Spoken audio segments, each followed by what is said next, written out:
Hey guys, it's Holly. We are on day 16 of our 40-day scripture reading.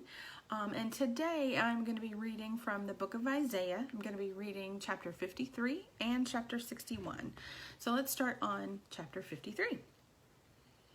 Who has believed our message, and to whom has the arm of the Lord been revealed? He grew up before him like a tender shoot, and like a root out of dry ground. He had no beauty or majesty to attract us to him, nothing in his appearance that we should desire him. He was despised and rejected by others, a man of suffering and familiar with pain. Like one whom people hide their faces, he was despised, and we held him in low esteem. Surely he took up our pain and bore our suffering. Yet we considered him punished by God, stricken by him, and afflicted. But he was pierced for our transgressions. He was crushed for our iniquities. And the punishment that brought us peace was on him. And by his wounds we are healed. We are all like sheep, have gone astray. Each of us has turned to our own way, and the Lord has laid on him the iniquity of us all. He was oppressed and afflicted, yet he did not open his mouth. He was led like a lamb to the slaughter, and as a sheep before its shearers is silent, so he did not open his mouth. By oppression and judgment he was taken away. Yet who of his generation protested? For he was cut off from the land of the living, and for the transgression of my people he was punished. He was assigned a grave with the wicked, and with the rich in his death, though he had not done no violence, nor was any deceit in his mouth. Yet it was the Lord will crush him and cause him to suffer, and through the Lord makes his life an offering to sin. He will see his offspring and prolong his days, and the will of the Lord will prosper in his hands.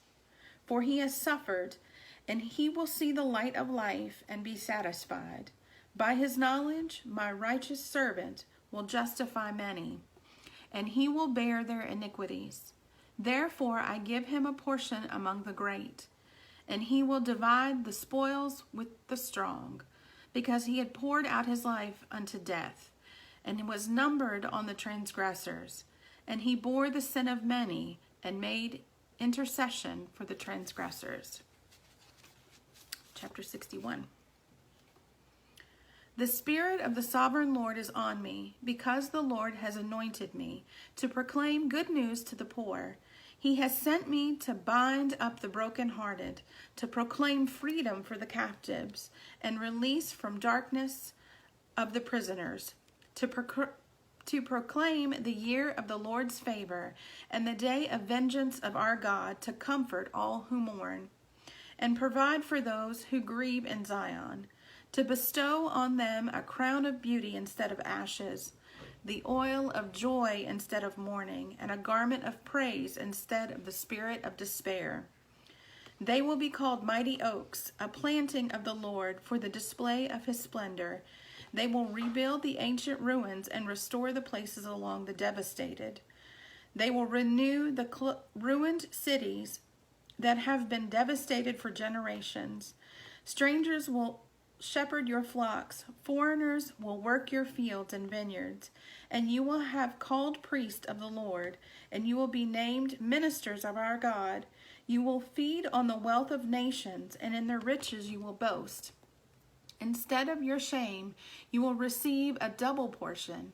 Instead of disgrace, you will receive in your inheritance, so that you will inherit a double portion in your land, and everlasting joy will be yours.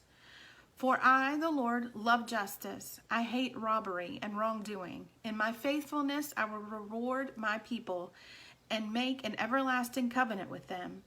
Their descendants will be known among the nations, and the offspring among the peoples. All who see them will acknowledge, and they will be a people that the Lord has blessed. I will delight greatly in the Lord. My soul rejoices in my God, for he has clothed me with garments of salvation and arrayed me in a robe of his righteousness. As a bridegroom adorns adorns his head like a priest, and as a bride adores herself with jewels. For as the soil makes the sprout come up, and the garden causes seeds to grow, so the sovereign Lord will make righteousness, and praise spring up before all nations.